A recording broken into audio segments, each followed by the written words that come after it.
Leído.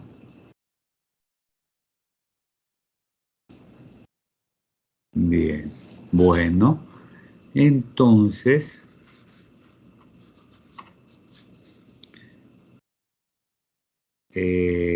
vamos hoy para la próxima clase a que nos haga un resumen de la Universidad de la Singularidad. Tiene su importancia porque resalta esto de Van Rensselaer Potter, ¿sí?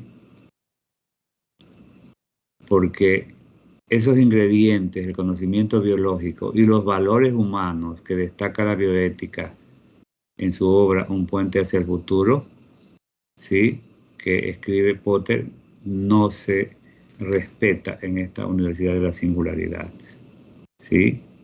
Muy bien, entonces, ¿quién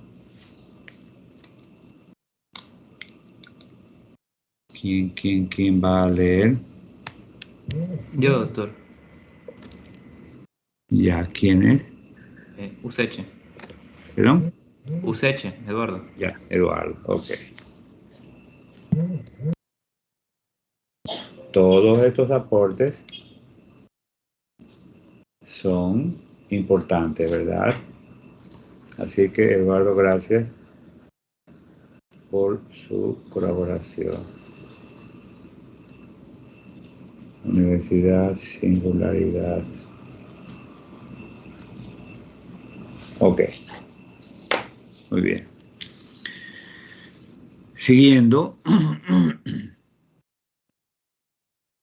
con la importancia histórica de la bioética, diremos que es indispensable para dotar a quienes se dedican a la investigación científica en cualquier rama del saber de elementos de juicio con base en los cuales puedan analizar su actividad investigadora a fin de evitar que el resultado de la investigación sea perjudicial a la humanidad.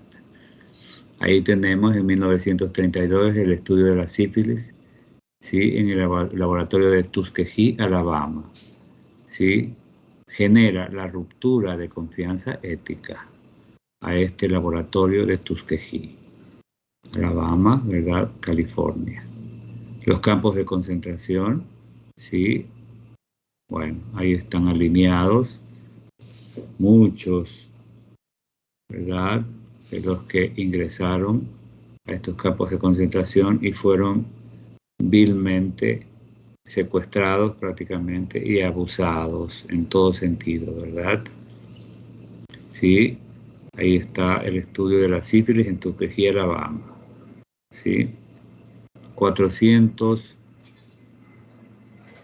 seres humanos, personas humanas, ¿sí?, que porque de raza negra los tenían, ¿verdad?, para experimentación de la sífilis. Una cosa realmente criticable, por decirlo menos, ¿ok? Bien. Entonces, la bioética es parte inevitable de la ética y esta definitivamente de la filosofía. Si algo caracteriza a la filosofía es el hecho de ser un discurso racional en busca de respuesta a su pregunta capital, el por qué. De tal manera que es una rama, la ética, y la bioética es una rama de la filosofía. ¿Sí? Realmente la intención de la bioética es buscar siempre o estar siempre en contacto con la episteme, o sea, aquella tendencia a encontrar el conocimiento, ¿verdad?, a emitir juicios debidamente, ¿verdad?, sustentados en la ciencia.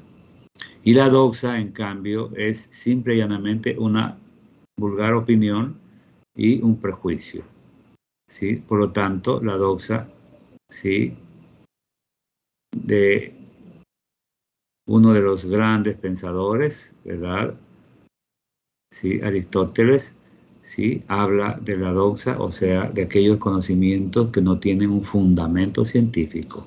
Y la episteme, la ciencia que estudia todos aquellos conocimientos que se basan en la investigación. Entonces, todos podemos opinar. El problema se suscita cuando se realizan afirmaciones sin fundamentos, es decir, cuando uno se mantiene en el campo de la doxa. Y por eso decimos, este juicio es ortodóxico, ¿sí? Que no tiene valor científico. En cambio, el episteme considera la ciencia, ¿verdad? Es decir, el conocimiento científico. Que estos dos términos los tengan bien claros.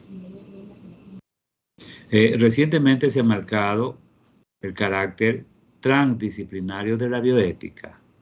Es decir, es mantener aquí las diferencias entre multidisciplinario, interdisciplinario y transdisciplinario. Multidisciplinario se comparte el objeto de estudio, es decir, si estamos en la medicina interna, por ejemplo, si estamos en la cardiología, por ejemplo, se comparte el objeto del estudio, es decir, multidisciplinariamente, ¿sí? En todas las disciplinas, ¿sí? Éticamente se comparte los principios, por ejemplo, el respeto, ¿ya? La justicia, tenemos que ser justos, tenemos que dar todo en favor del paciente, en favor del estudiante. ¿De acuerdo? ¿Sí? Desde una visión de justicia, debemos ser justos. Desde una visión de libertad, debemos, sí, respetar el libre albedrío. Es decir, esa capacidad de elección que tenemos los seres humanos para hacer lo que realmente nos compete hacer.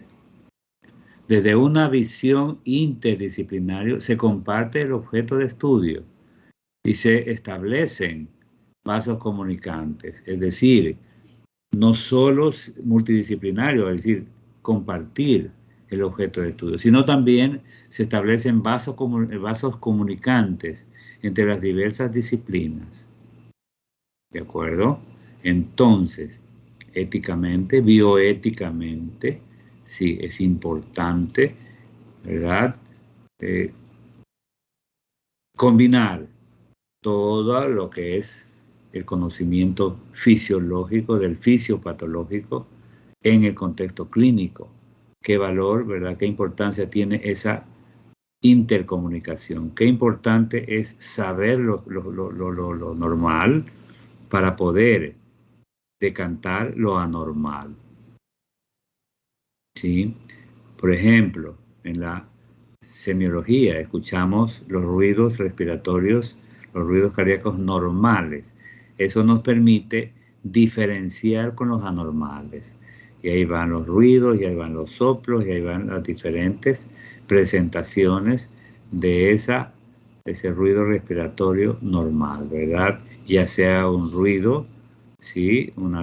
Ya sea un ruido laringotraqueal o un soplo, ¿verdad? Tubario o un soplo cavitario, ¿sí?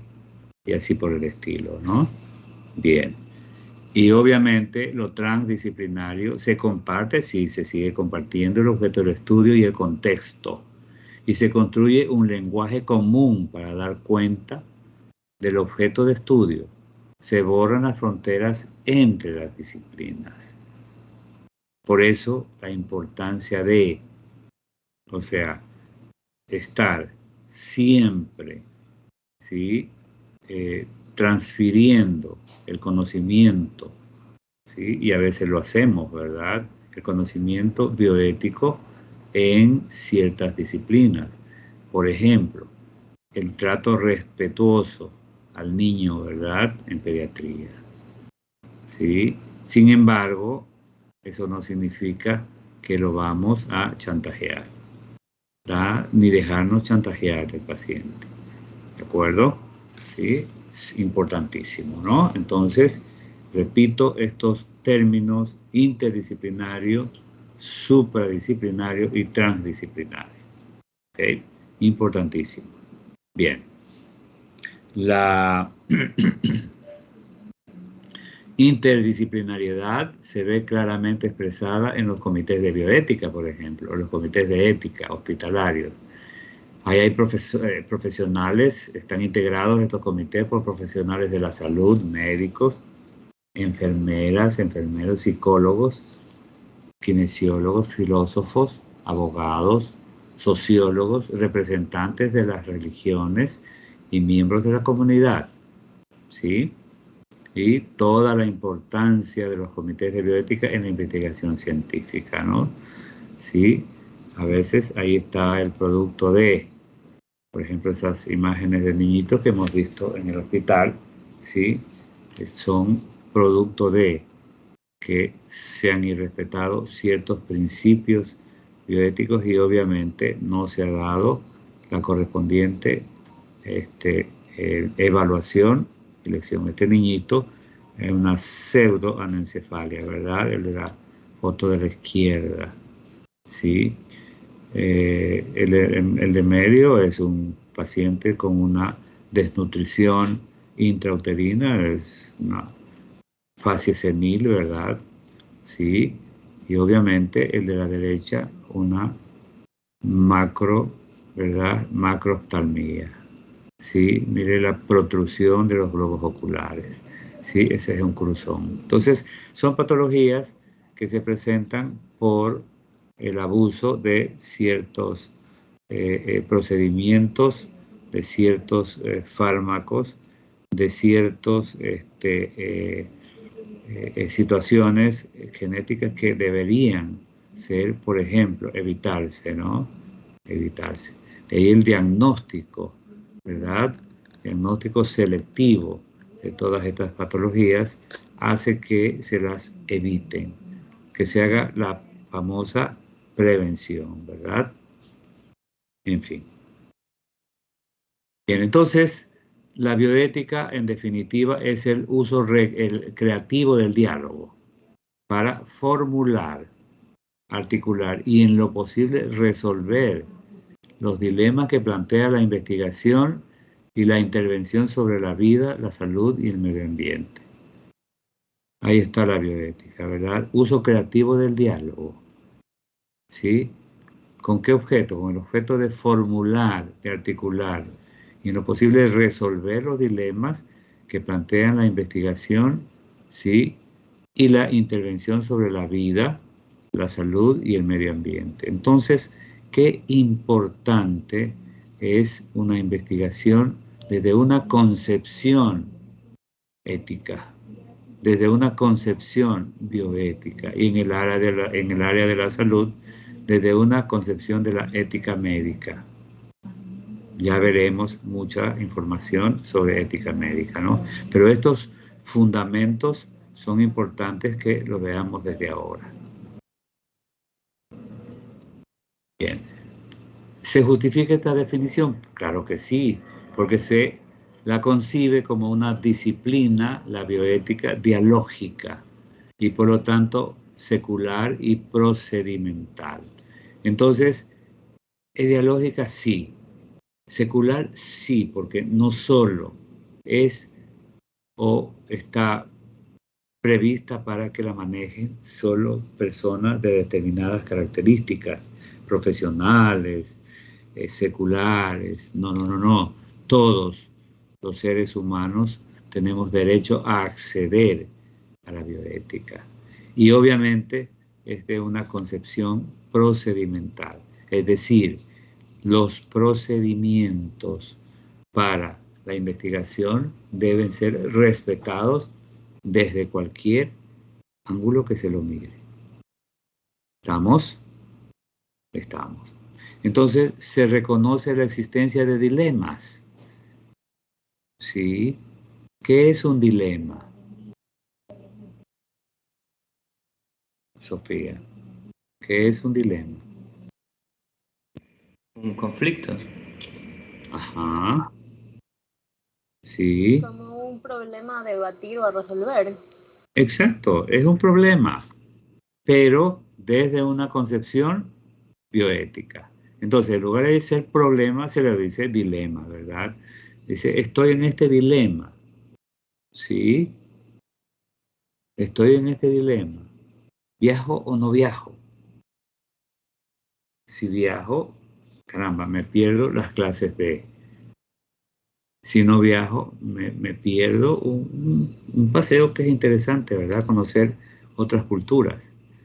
Y así por el estilo, ¿no? Entonces un verdadero dilema. ¿Sí? ¿Aplico la eutanasia?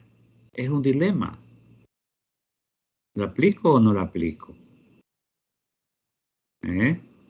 En un paciente, por ejemplo, terminal, porque es en los únicos que se puede aplicar, ¿verdad? Este procedimiento. Entonces, ahí vienen los famosos dilemas. En bioética no hay problemas en sentido estricto, sino más bien dilemas. E incluso muchos dilemas, o sea, poliemas, sin que ello signifique caer en un relativismo absoluto. ¿Ok? ¿Estamos? Muy bien. Entonces, qué importante es que tengamos presente siempre a la bioética, que la tengamos siempre presente en todos nuestros quehaceres, en el hogar, con nuestros amigos, en las clases. ¿Sí? En las clases hay que ser muy ético. Ahí está la interdisciplinaridad. Hay que ser muy ético.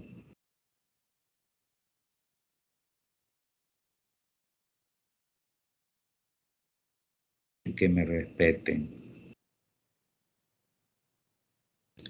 Tengo que ser cumplido con las tareas, ¿verdad?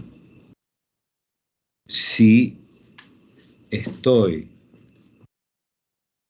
tratando de aprobar un nivel, pues tengo que aprobarlo con las máximas calificaciones.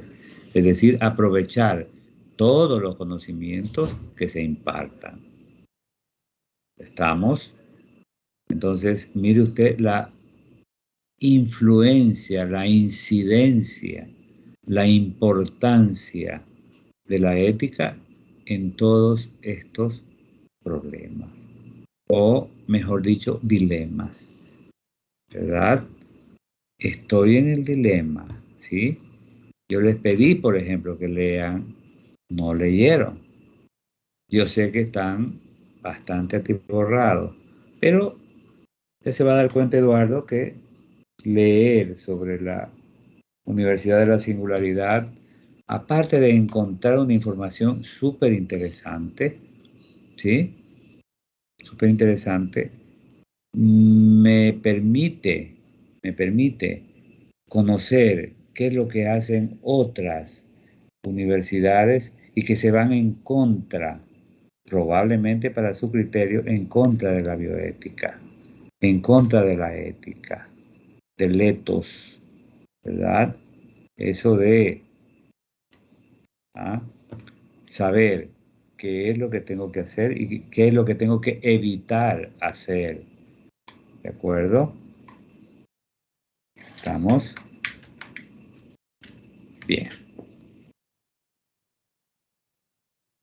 Entonces, esto significa que no existe una solución única y también que cualquier solución implica un nuevo problema. De ahí la importancia de respetar diferentes opiniones fundamentadas. ¿Sí? Aplico la eutanasia. Ajá.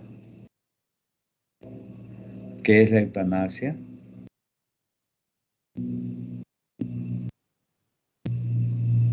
Etimológicamente, Es la muerte asistida. es la muerte asistida. ¿Sí? Ok. Es una persona asistida, pero en un paciente terminal. En un paciente terminal o con ¿Perdón? alguna discapacidad. Exacto. Un paciente, no. puede tener una enfermedad crónica, eso es una discapacidad, pero no es paciente terminal. Tiene que ser terminal, por ejemplo, un paciente con una, ya veremos, eutanasia, ¿verdad? Pero de todas maneras, una neoplasia en cara, una neoplasia neurológica, ya el paciente llega a un estado terminal, ¿sí? Le queda poco tiempo de vida. ¿Debemos aplicar la eutanasia en esas circunstancias? Si somos médicos, hemos hecho un juramento, ya haremos una revisión del juramento de Ginebra y veremos las implicaciones que tiene el incumplir, ¿verdad? El volvernos perjuros, es decir, no, en el momento que ustedes se gradúan de médicos, hacen el juramento de Ginebra y prometen no alterar el orden natural, ¿verdad? El destruir vidas, no. Y eso es, o sea, la eutanasia. Quitar la vida. ¿De acuerdo? Entonces, ok, el paciente está sufriendo dolores intensos. Ya no hay analgésico, el tratamiento de dolor que haga un efecto y que el paciente se sienta con calidad de vida, porque eso debe ser, y para eso están los cuidados paliativos, ¿verdad? Es decir, atender a esos pacientes terminales para ayudarles a superar el dolor, para darles algo de calidad de vida en el poco tiempo que les queda de vida, ¿de acuerdo? Entonces, usted aplica la eutanasia, ¿sí? ¿Soluciona un problema? ¿Cualquiera de ustedes? Sí, ¿verdad? O sea, quita el dolor. Está en un área de terapia intensiva, disminuyen los gastos, ya no tiene que gastar, ya, o sea, quitando la vida, ¿verdad? Ya, o sea, abandona una terapia intensiva y obviamente se detiene el fluir de gastos, ¿verdad? Es decir, algunos aspectos que podría llamárselos positivos y que justificarían o explicarían el quitar la vida. ¿Pero les parece justo quitar la vida? No, doctor. No, ¿verdad? Así es. Y entonces quitamos la vida, resolvemos, o sea, el paciente deja de sufrir esos dolores intensos, pero en cambio generamos otros problemas, ¿sí? Usted mismo se genera un problema, una objeción de conciencia. Su conciencia le dice a usted, has actuado mal, has quitado la vida, ¿ya? Y eso no es correcto. Entonces usted entra a un conflicto de conciencia. Su conciencia le objeta y su conciencia le regaña su mal proceder. ¿De acuerdo? Entonces, la aparente solución genera un problema y genera otro problema, porque la familia también siente la ausencia de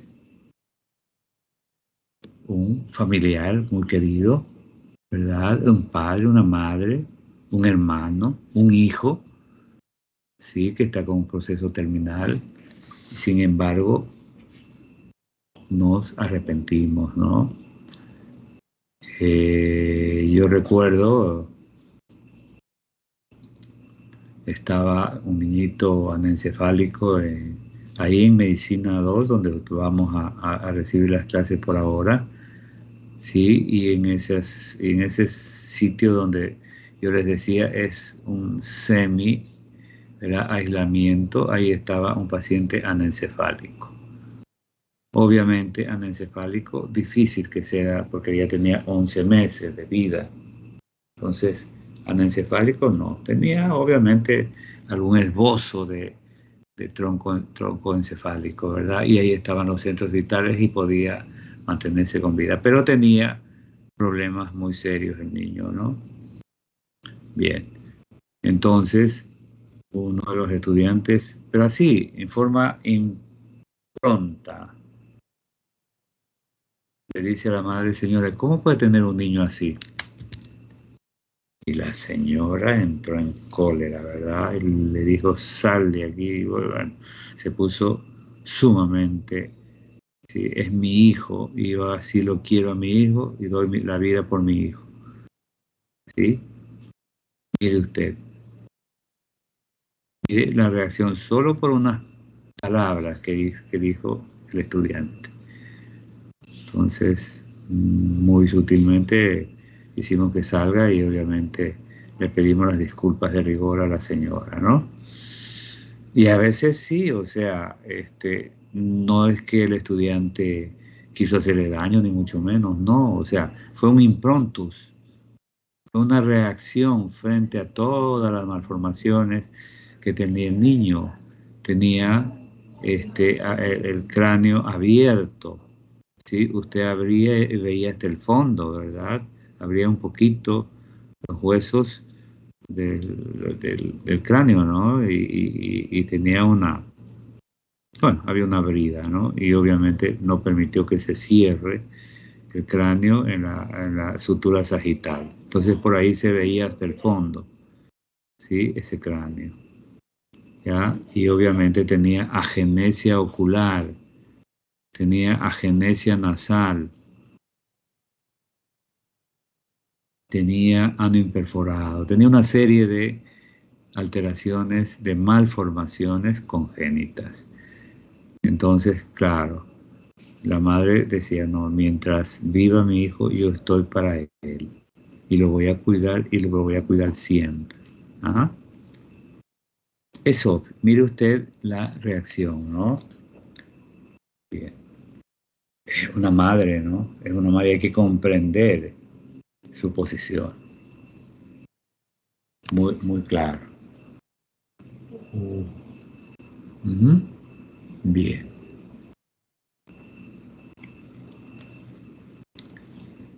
Seguimos. Entonces, la bioética no es una ética de máximos, o sea, de felicidad, sino de mínimos, es decir, de justicia, ¿verdad? De no hacer daño, los cuales debemos determinar y enriquecer dialógicamente. ¿Sí? Valeria, ¿cómo se explica de que no es una ética de máximos?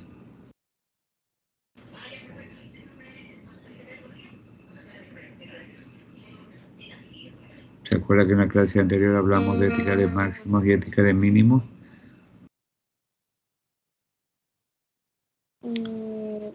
Puede ser, porque no puede ser extremista. O sea, siempre en la bioética habrán casos excepcionales, o no siempre las cosas van a ser, como ahí dice, o sea, todo felicidad, todo va a estar siempre dentro de lo correcto. Habrán casos que tiene que ser un poco más flexible.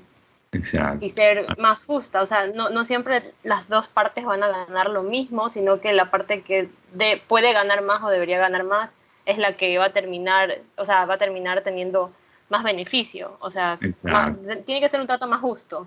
Así es, ajá, correcto. Entonces, la bioética no es una ética de máximo, es decir, no siempre se va a buscar la felicidad, ¿verdad? Se ayudará a resolver problemas éticos, ¿verdad?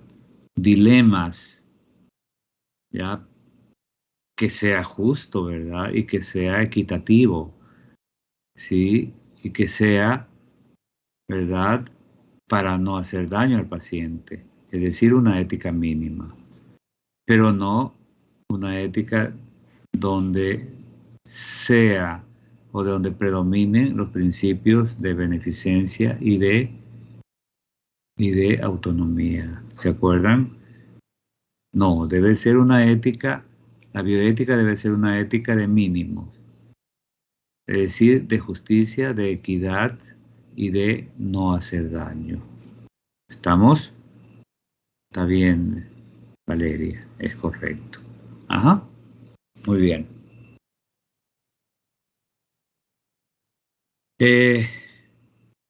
Obviamente, las soluciones que existan frente a un dilema no significa que optemos por cualquiera. Puede haber varias soluciones, ¿verdad? Y al azar. Es importante el razonamiento. Es que las soluciones pueden ser definidas argumentativamente y las defendemos. De ese modo, el espectro de alternativas puede reducirse, aunque difícilmente lleguemos a una sola posibilidad. Por eso es que no hablamos de dilemas, sino hablamos de poliemas. ¿De acuerdo? ¿Sí? Entonces, lo habitual es que sean varias las soluciones defendibles, y esto es lo que permite la diversidad de pensamiento. Si pretendemos ser verdaderamente pluralistas y democráticos, tenemos que respetar la diferencia de opiniones, recordando que respetar no es sinónimo de compartir. ¿Ya? Usted respeta la opinión de sus compañeros, por ejemplo, pero no la comparte, ¿verdad? ¿Sí? Por lo tanto, debemos ser pluralistas y demócratas. Tenemos que respetar las opiniones, siendo democráticos, ¿verdad?, de los demás. Pero eso no quiere decir que estemos compartiendo, ¿verdad?, la opinión de los demás, ¿ok? Estamos. Una cosa es el respeto a la opinión ajena y otra muy diferente es compartir. Y eso es lo que nos orienta y nos permite la bioética. Muy bien. Bien. Cuando Van Rensselaer Potter piensa en crear la ética, la bioética, él pensó en que habían algunas causas, ¿verdad?, que podían orientar a la creación de la bioética. Una de ellas, la medicalización de la vida, evidenciada a través del lenguaje médico en otros discursos. Por ejemplo, la situación política es difícil, pero haremos el diagnóstico y tratamiento correctos. ¿Sí? La situación política. ¿Qué es la política? Es el servicio. O sea, la situación de servir es un poco difícil, ¿verdad?, en un medio como el nuestro. ¿Sí o no? Faltan medicinas. Falta tecnología para el manejo de ciertas patologías. El laboratorio nos queda debiendo y así por el estilo, ¿no?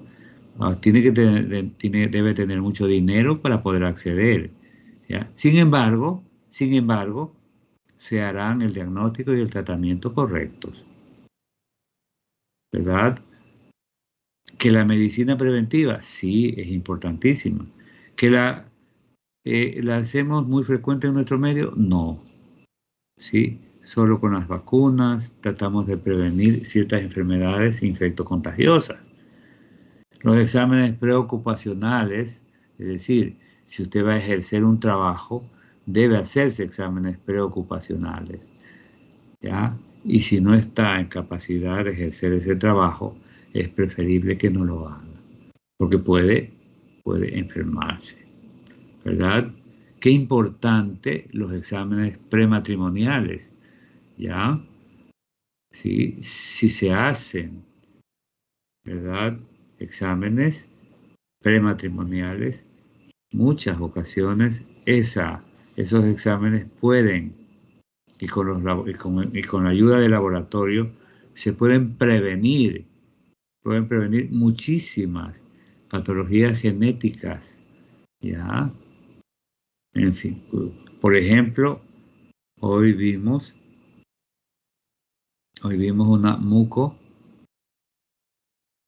tuvimos la oportunidad de ver una mucopolisacaridosis, que si se hubiera hecho un estudio prematrimonial, probablemente se le hubiera recomendado a la señora que no se embarace, ¿verdad? Porque probablemente se podía descubrir en sus genes, ¿verdad? O en los genes del esposo, el marido o el compañero, ¿sí? Probables alteraciones que puedan generar este tipo de patologías, ¿ya? En la misma trisomía 21, ¿verdad? Se pueden evitar muchísimas, ¿sí? Haciendo el diagnóstico oportuno, ¿sí? Dando la prevención oportuna. Y así por el estilo, ¿no? Entonces, qué importante esto de la medicalización de la vida, ¿sí? Para originar la bioética. Los avances científicos y tecnológicos, la creación de las unidades de terapia intensiva, la implementación de técnicas de fertilidad asistida, etcétera, etcétera, han hecho que, obviamente, exista la bioética para que a través de ella podamos, ¿verdad?, ¿sí?, resolver, ¿sí?, objeciones de conciencia. La revolución biomédica, ¿no?, posibilidad de remodelar la genética humana. Imagínense cómo se podrían evitar muchísimo por esta revolución biomédica, ¿no? ¿Sí? Por esto de la genética humana, ¿de acuerdo? La crítica a la heteronomía ligada a los movimientos de reivindicación de los derechos de las minorías en los años 60, ¿no? ¿Sí? Esta reivindicación de los derechos de minorías, o sea, realmente, sí, tiene sus bemoles y tiene sus problemas, ¿de acuerdo? Esta heteronomía, es decir, darle el valor a toda opinión, provenga de donde provenga, también tiene sus problemas, también tiene sus dificultades, ¿sí? Entonces, por ejemplo, el consentimiento informado a veces se le da demasiada importancia a la opinión del paciente. Entonces, eso genera que se omitan ciertos tratamientos y se puede realmente atentar contra la vida del paciente. Y así por el estilo, ¿no? Bien. La investigación en seres humanos. Yo creo que este es uno de los acontecimientos más importantes para la generación, para la creación de la bioética. Los abusos cometidos en la posguerra, ¿sí? Segunda Guerra Mundial, Primera Guerra Mundial, a pesar de los códigos y declaraciones tendientes a la protección de las personas. Entonces, es importantísimo que esta investigación se lo haga en la manera y de la forma más idónea, más justa posible, ¿sí? Entre los años 1959 y 1962, más de 8.000 niños nacieron con malformaciones congénitas severas a consecuencia de la ingesta durante la gestación de talidomida, ¿verdad? Sí, la talidomida se la tomaba para evitar las náuseas y para inductor del sueño. Y se les daba a las gestantes, ¿verdad? Porque en una toxemia gravídica, por ejemplo, ¿sí?, la cantidad de vómito impresionante. Entonces les daban a tomar talidomida. Y mire las consecuencias, ¿no? Niños con ocomelia, con amelia, etcétera, ¿sí? Obviamente, problemas muy serios, ¿sí? Y por lo tanto, debían habérselos previsto, ¿no? Y para eso está la bioética. Bien, entonces ahí están las causas. La medicalización, ¿verdad?, de la vida, ¿sí? La importancia de la dialógica, de la prevención de los problemas, que es genéticamente, con el estudio del código genético realmente se ha generado un adelanto importantísimo. Y así por el estilo, ¿no? Bien. En los principios básicos en bioética, el Congreso americano en 1974 creó la Comisión Nacional que debía guiar la investigación en seres humanos en biomedicina. Sí, 1974. 4 años después, en un informe llamado Informe Belmont, sí, se anuncian los 3 principios de beneficencia, de autonomía y de justicia. ¿Sí?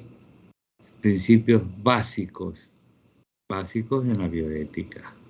1974, es decir, ya Van Rensselaer Potter en 1971 había creado el neologismo bioética y obviamente estaba siendo utilizado en los mejores términos.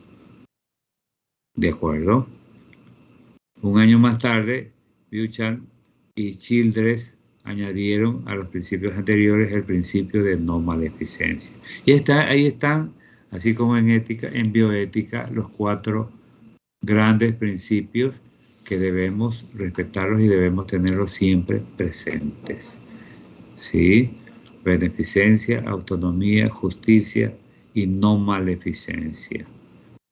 Recuerden, la beneficencia es hacer en favor del paciente todo, absolutamente todo, lo que esté a nuestro alcance. Es decir, no dejar nada al azar. ¿De acuerdo? Bien. El principio de autonomía, obviamente, el paciente tiene derecho a opinar. La familia tiene derecho a opinar como la tiene el médico, ¿verdad? Así que la importancia de el consentimiento informado, tanto oral como escrito. Bien. Y la justicia, obviamente,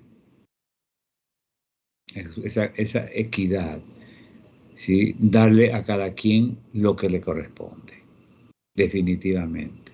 ¿Sí? Un año más tarde, como decía, ¿verdad?, se crea el principio de no maleficencia. Es decir, si ya tenemos una beneficencia, hacer todo lo que esté a nuestro alcance por el paciente, si hay que respetar las opiniones del paciente y hay que ser justos con el paciente, también hay que ser mucho más justos no haciéndole daño. ¿De acuerdo? No generando un problema a ese pobre niño, ¿verdad? O a ese pobre adulto. ¿Sí? Evitar hacerle daño. ¿Estamos? Ahí están los 4 principios básicos en bioética. Bien. Un poco lloviendo sobre mojado, el principio de autonomía se entiende como tal la capacidad de la persona humana de actuar con conocimiento y libertad. ¿Sí? La libertad y el libre albedrío supone el respeto de las opiniones y de las elecciones de los pacientes. ¿De acuerdo? Qué importante entonces la opinión del paciente. Para desarrollar la buena y libre elección es necesaria una correcta información de las posibles alternativas terapéuticas. Y ahí está el consentimiento informado. ¿De acuerdo? Los límites a este principio le vienen fundamentalmente del principio de justicia. ¿Sí? Ahí están los límites, ¿verdad? Y bien común hace necesario, el bien común hace necesario poner límites a la libertad de elección de los pacientes. Exactamente, o sea, el bien común, es decir, si el paciente y el médico se ponen de acuerdo, pero con las explicaciones del médico, el paciente tiene los elementos de juicio para aceptar o tomar o dejar lo que con conocimiento de causa le ofrece el médico. ¿Ok? Bien, principio de autonomía, el principio de beneficencia. El profesional debe hacer todo lo que esté a su mano para mejorar la salud del paciente, pero siempre teniendo en cuenta lo que el paciente considere adecuado. En este principio se han basado todos los códigos éticos desde Hipócrates hasta nuestros días. ¿Sí? Entonces, qué importante el principio de beneficencia. ¿Sí? Siempre teniendo en cuenta el criterio del paciente. ¿De acuerdo? Y obviamente que se lo considere adecuado. El principio de justicia se basa en dar a cada quien, a cada uno lo que es suyo. Este principio vela por la imparcialidad de la distribución de los beneficios y los riesgos. Sí, porque también los riesgos hay que repartirse, ¿verdad? Hay que ser justos. Bien. El de no maleficencia está relacionado con la máxima primum non nocere, ¿no? Primero, no hacer daño. Obliga antes de efectuar cualquier información y cualquier terapéutica. ¿Sí? Ni que esa información le vaya a generar un daño, ¿sí? Y peor, esa terapéutica le vaya a generar un daño al paciente. ¿Vamos? No hay deber que descuidemos tanto como el deber de ser felices. ¿Ok? Sí, Robert Louis Stevenson habla de que definitivamente sí, nos descuidamos de buscar la felicidad. Y más que la felicidad sea una situación imposible, la felicidad es que nos descuidamos. Y ahí está el problema, ¿no? Bien. Entonces, hasta ahí esta diapositiva, ¿ok? Bien. ¿Preguntas?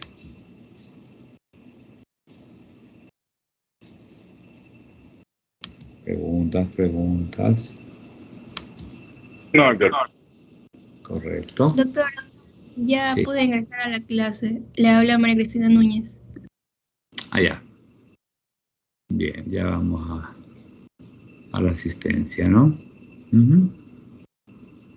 Ya vamos a la asistencia.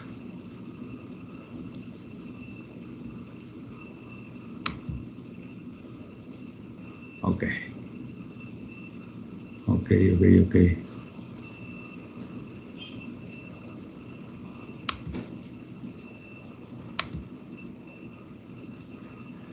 A ver, ¿está Reinaldo?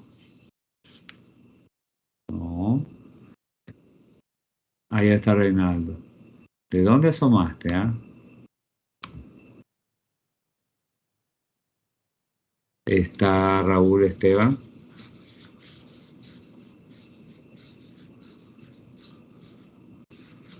No está Raúl Esteban Castellón.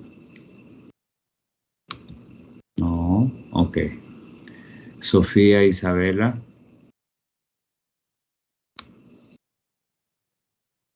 No. Brian Sí, Velasco. doctor, presente. Ok. Sí, están ahora sí todos. Creo que solo faltan dos. Sofía y Raúl. Raúl y Sofía.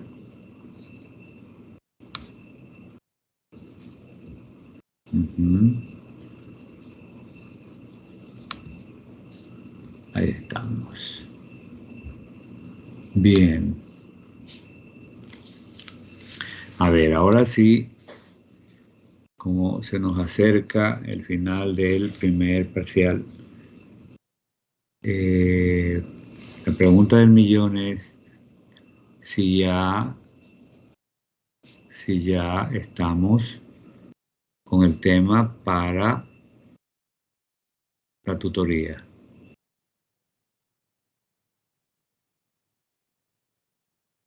A ver, Brian.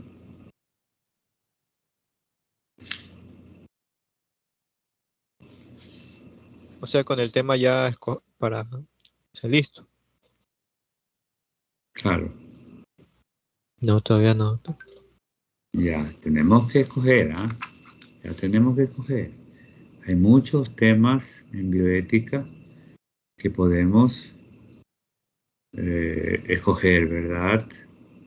Sí, por ejemplo, ética, bioética e investigación, eutanasia, distanasia, ortotanasia, ¿verdad? Sí. Por ejemplo, el mismo caso que pusimos de alteración del principio de respeto a la dignidad del hombre, ¿no? Sí, principios como dignidad, sí, valores, sí, ese respeto, por ejemplo, profundizar en ese estudio de Tuskegee. ¿Qué pasó, verdad? Yo creo que ese sería un tema muy interesante. ¿Eduardo ya escogió? ¿Eduardo Luis? No, doctor. Ya, tienen que escoger ya, ¿sí? ¿Qué les parece? Una pregunta, doctor. Sí. ¿La tutoría sería en grupos o sería individual? Yo les doy a escoger. ¿Quieren hacerlo en grupo? Sí, doctor, creo que es mejor porque así trabajamos más rápido. Claro. Ya. Ok, Disculpe, entonces, doctor, para la tutoría, ¿quiere un ensayo o quiere una presentación de PowerPoint? mm, podría ser una presentación, ¿no? Ok, de Sí. PowerPoint, ok. Ajá. Porque es más un poco describir el proceso como tal, ¿verdad? Ajá.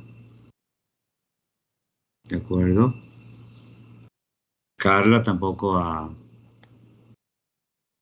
escogido el tema. Carla Yenka.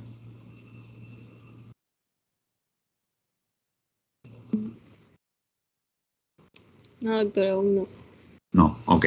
A ver, entonces, ¿cuántos? Hacerlo en equipo, ¿no? ¿Cuántos en el equipo?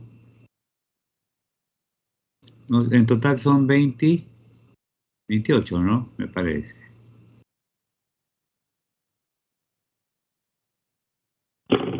Somos 29, doctor. 29, ok. Ya. ¿Cuántos? A ver, Valeria. Valeria Camacho. ¿Cuántos cree que podrían ser por grupo? No sé si hacemos 6 grupos o sea, 5 grupos de C y que un grupo quede de 5. Por eso somos 29. Ya. Ajá, podría ser. De acuerdo. Doctor, ahorita usted dio 3 temas, pero hay por si acaso más temas. Claro. Consentimiento informado.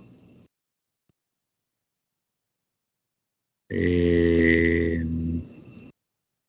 mismo aborto, ¿verdad? ¿De acuerdo? El aborto es un problema de siempre, ¿no? Siempre va a traer polémicas, ¿no? Sí. Como les decía, bioética e investigación. Sí. Paciente terminal. ¿De acuerdo? Paciente terminal es un problema serio, ¿no? A veces se los trata un poquito a la buena de Dios, ¿no? Y no es así. ¿De acuerdo? ¿Qué les parece? Hay un tema, a propósito, Eduardo, le va a gustar mucho lo que va a leer, ¿verdad? La Universidad de la Singularidad. Va ahí, por ejemplo, la inmortalidad, ¿no? Sí. Es un tema muy puesto en boga, ¿no? O sea, ahí están los cerebros, los que buscan la verdad, la inmortalidad, ¿no? Sí, que buscan la inmortalidad. ¿De acuerdo? Hay otro problema muy serio, otro tema muy serio, la contaminación ambiental. Es un problema muy serio.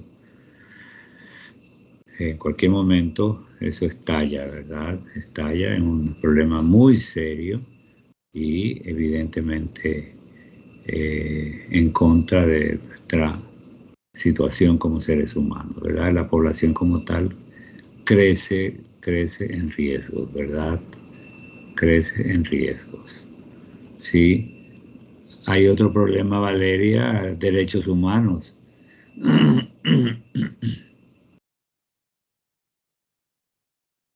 Sí, derechos humanos es un tema muy bonito y un problema que sí nos incumbe a todos, ¿no? Sí, ¿verdad? ¿Qué otro tema?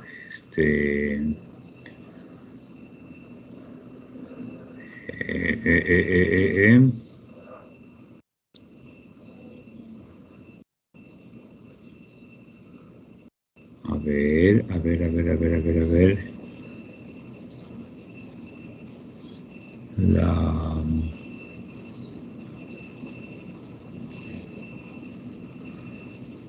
O sea, un tema como tema la conciencia, ¿no?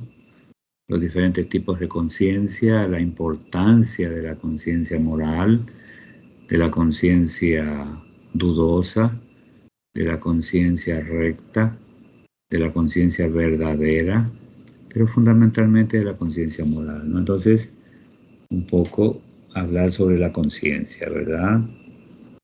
¿De acuerdo? Ahí tienen temas realmente muy interesantes. ¿Sí? Ajá. ¿Qué otro?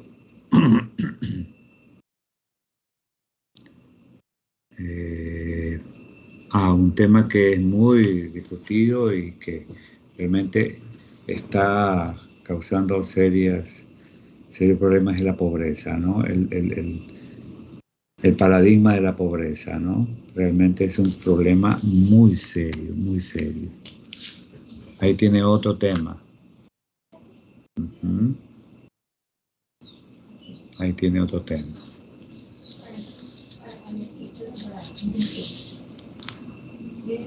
¿Qué le parece con esos temas, Valeria?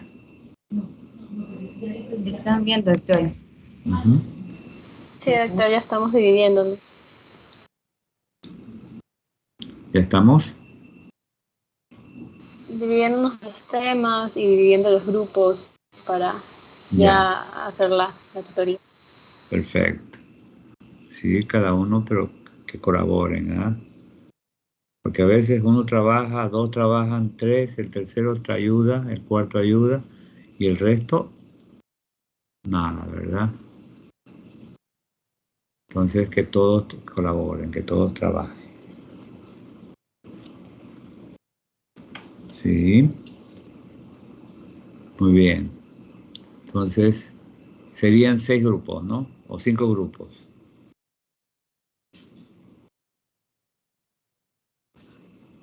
Serían 4 de 6 y 1 de 5, ¿no? ¿Sí, Valeria? Sí, doctor. Correcto, ok. Bien. Los temitas que les he mandado a leer, es para es para la calificación de la gestión en aula, ¿no? Ajá.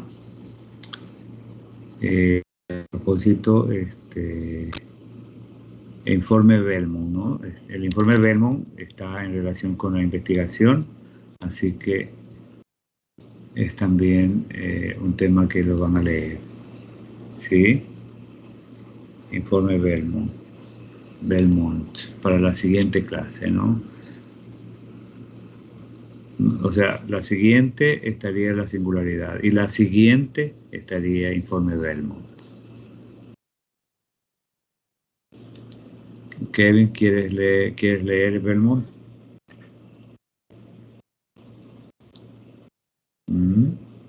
Sí, doctor.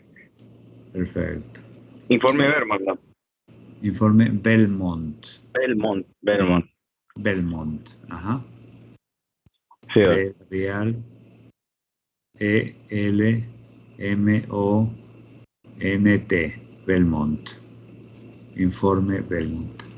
Ajá. Muy interesante. Muy, muy interesante.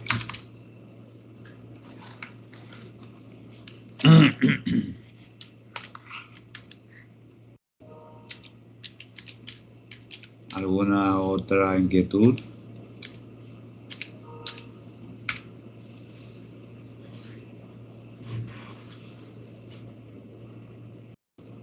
Cristina, Soledad.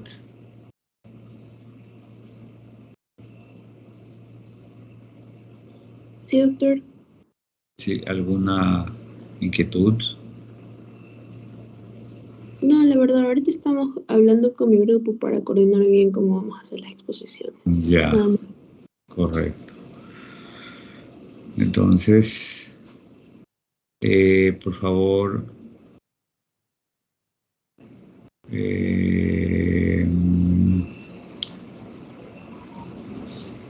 si nos ayuda, Susan. Sí, doctor. Si nos ayuda para darnos los 5 grupos, ¿no? ¿Sí? Sí, doctor, yo coordino eso, está bien. Perfecto. Correcto, Susan. De acuerdo. Bien.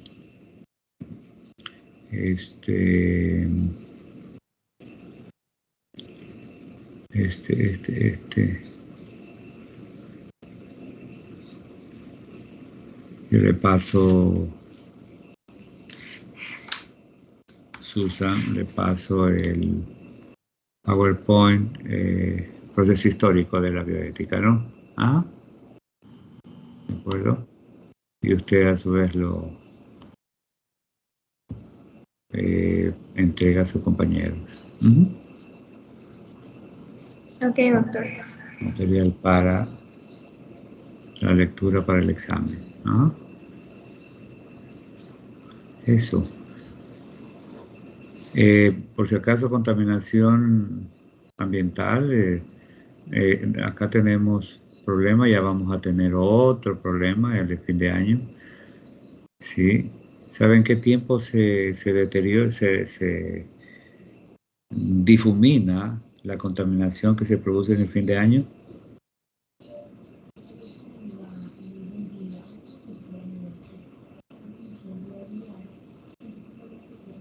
¿Cómo, doctor?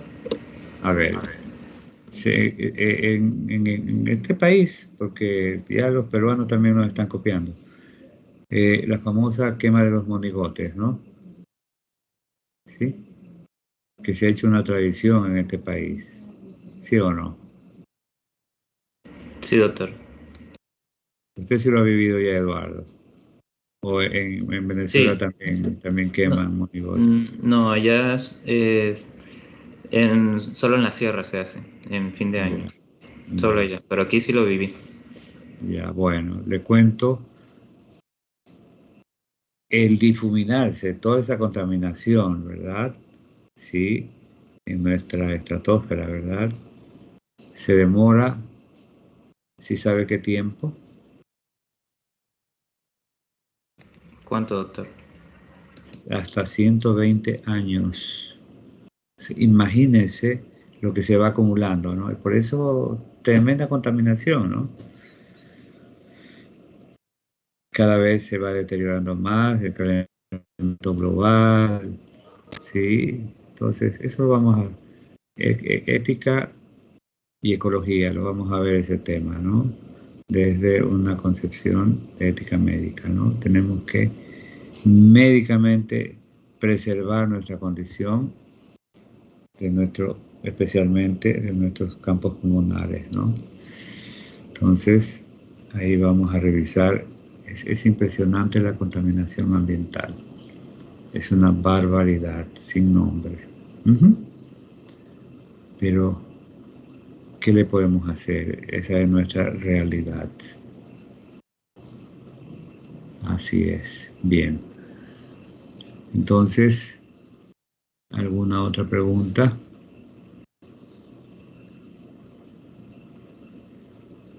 No hay más preguntas. Susan, ¿estamos claros entonces? ¿Sí? Sí, doctor, quedó claro. Perfecto. Valeria, Viví. Valeria. Sí, doctor. Sí, ok. Muy bien, entonces les agradezco mucho. No se olvide el grupo 1, A1, ¿sí? De revisar. Ya revisar el temita de hoy, ¿no? Lo del paciente que hoy tuvieron la oportunidad de verlo, ¿no? ¿Sí? Sí, no estuvo Susan, ¿no?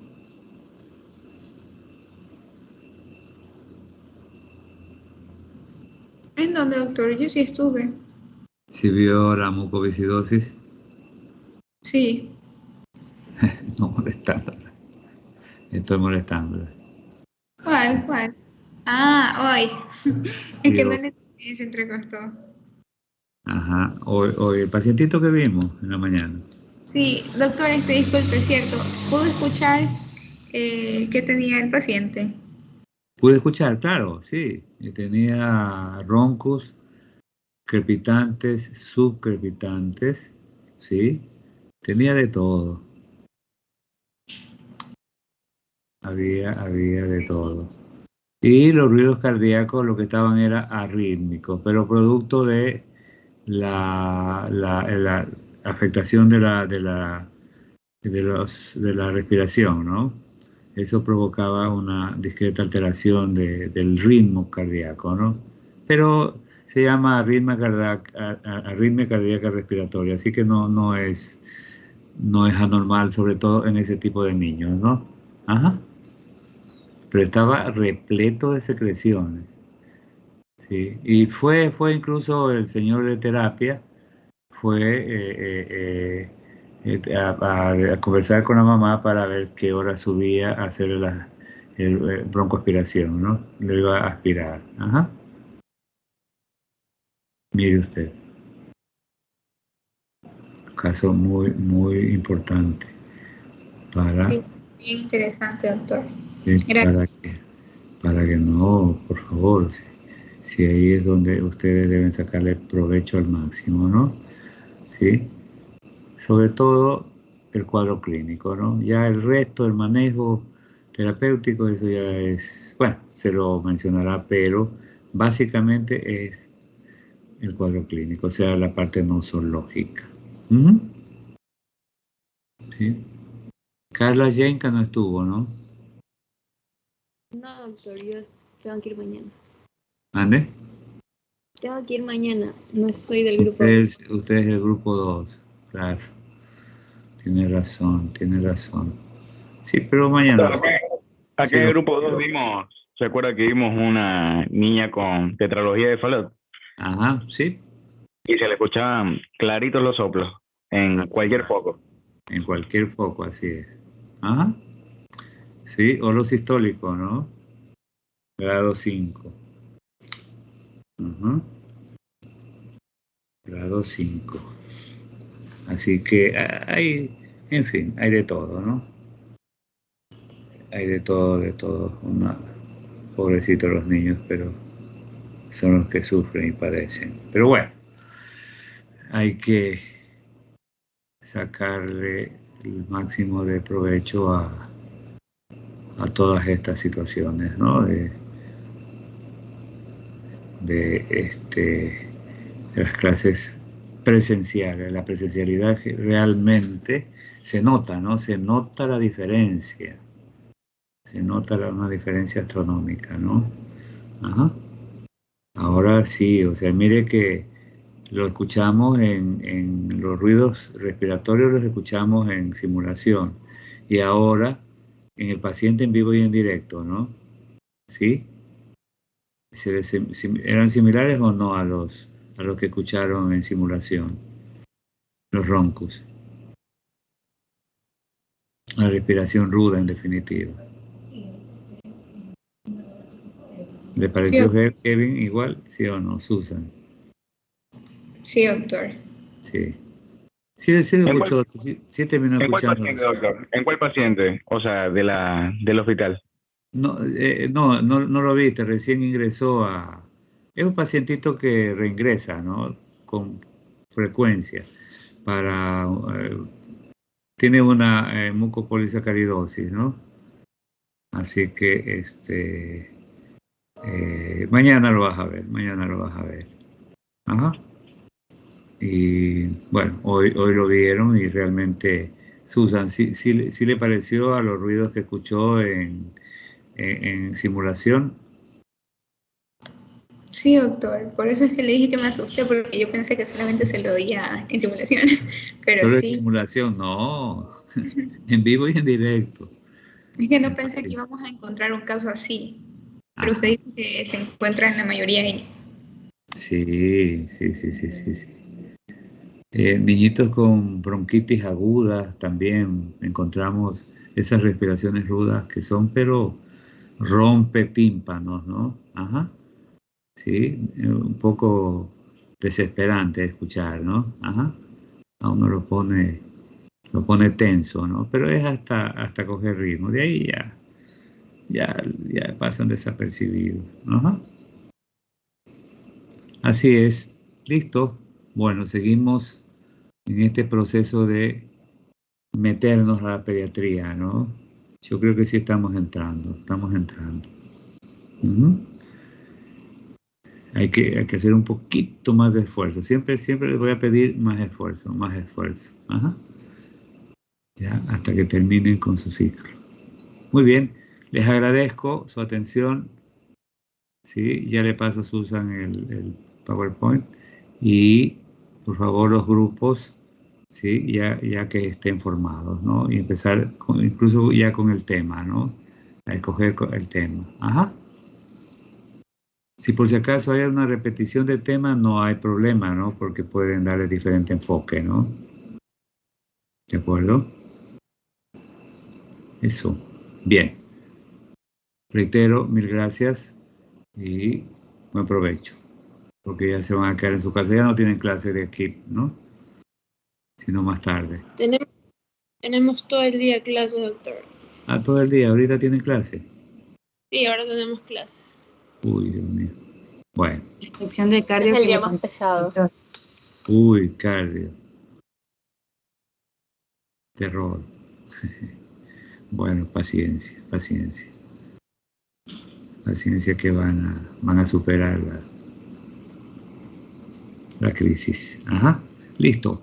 Que les vaya muy bien. El resto del día excelente y hasta vernos mañana. Chao. Listo, doctor, gracias. Chao. Gracias.